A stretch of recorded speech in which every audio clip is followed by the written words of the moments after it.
नमस्कार माता भगिनींनो, तर माझी लाडकी बहिणी या योजनेअंतर्गत आपण 16 हप्ता आणि 17वा हप्ता याबाबतची महत्त्वपूर्ण माहिती या व्हिडिओमध्ये पाहणार आहोत, तेव्हा शेवटपर्यंत पाहायचा।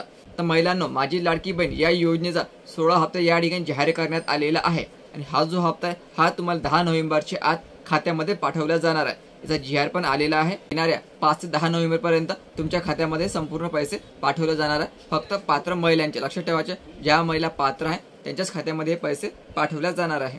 तर महिलांनो, 10 नोव्हेंबरच्या आत तुम्हाला आपला 16वा हप्ता येऊन जाईल, पण ज्या महिला पात्र आहे त्याच महिलांच्या खात्यामध्ये या ठिकाणी 16 हप्ता पाठवला जाणार आहे। त्यामध्ये बऱ्याचशा महिलांना असं वाटत आहे की आपण ई-केवायसी या ठिकाणी केली नाही तर आपल्याला हप्ता येणार की नाही येणार। तर महिलांनो, जर तुम्हाला सप्टेंबरचा हप्ता आला असेल तरच तुम्हाला ऑक्टोबरचा हप्ता या ठिकाणी येणार, एवढं लक्षात ठेवायचं। सप्टेंबरचा हप्ता आला असेल प्रत्येकाला, त्याच महिलाला या ठिकाणी ऑक्टोबरचा पण हप्ता या ठिकाणी येऊन जाईल। 100% तुमच्या खात्यामध्ये पैसे येऊन जाईल 10 नोव्हेंबरच्या आत। जर तुम्हाला मागील 1-2 हप्ते आले नसेल तर ऑक्टोबरचा जो हप्ता आहे हा येण्याची शक्यता कमीच राहणार आहे, कारण काही कारणास्तव तुम्हाला या ठिकाणी अपात्र करण्यात आलेलं आहे। मागील 6 महिन्यापासून महिला या ठिकाणी कशा प्रकारे अपात्र होईल याची मोहीम राबविण्यात आलेली होती आणि त्यामध्ये जवळपास 26 लाख महिला या ठिकाणी अपात्र करण्यात आलेला आहे आणि त्यामध्ये तुमचा पण नंबर असू शकतो। तर महिलांनो, आता सर्वात महत्त्वाचं, जर तुम्हाला यानंतरचे सर्व हप्ते लागत असेल तर तुम्हाला एक काम करणे गरजेचं राहणार आहे। ते काम कोणतं आहे हे स्वतः महिला बाल विकास मंत्री अतिथी तटकरे मॅडमने सांगितलेले आहे। तर बघा त्यांनी काय म्हटलेलं आहे। तर महिलांनो, महिला बाल विकास मंत्री अतिथी तटकरे मॅडमने सांगितलेलं आहे, मुख्यमंत्री माझी लाडकी बहीण योजनेमध्ये पारदर्शकता येण्यासाठी व लाभार्थ्याच्या नियमितपणे आर्थिक लाभ मिळण्यासाठी ई-केवायसी सुविधा उपलब्ध करून देण्यात आली आहे। या प्रक्रियेत अधिक सुसूत्रता आणण्याबाबत आज मंत्रालयात बैठक झाली। तर लक्षात ठेवायचं, मंत्रालयात बैठक झालेली आहे। तर या ठिकाणी स्पष्ट म्हटलेलं आहे बघा, दिनांक 18 सप्टेंबर 2025 पासून या अधिकृत संकेतस्थळावर ई-केवायसी सुविधा उपलब्ध आहे। यासाठी 2 महिन्याचा कालावधी देण्यात आला असून आतापर्यंत बहुतांश लाडक्या बहिणींनी ही प्रक्रिया पूर्ण केली आहे।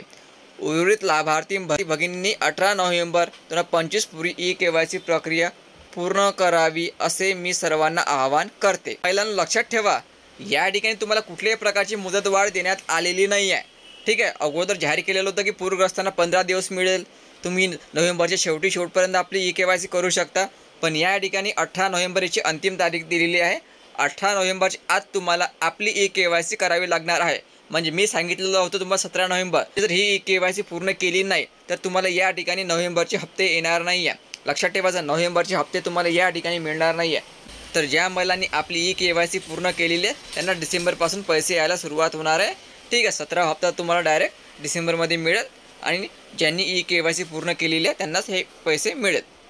तर मला लक्षात ठेवायचं, 17 नोव्हेंबरच्या आत तुम्हाला आपली ई-केवायसी करणे गरजेचं राहणार आहे। तुमचा कोणताही प्रॉब्लेम असो तो तुम्हाला आता सॉल्व्ह करावाच लागणार आहे आणि ज्या महिलांनी ई-केवायसी केलेली आहे त्यांनाच 17 नोव्हेंबर त्यांना जे पुढील हप्ते पाठवल्या जाणार आहे। 17 नोव्हेंबर पर्यंत आपली ई-केवायसी करून घ्यायची। समजायचं नाही की तुम्हाला सप्टेंबरचा हप्ता आलेला आहे, ऑक्टोबरचा पण हप्ता आलेला आहे, आपण ई-केवायसी केली नाही तर पुढील हप्ते तुम्हाला येऊन जाईल। तर महिलांना असं होणार नाही।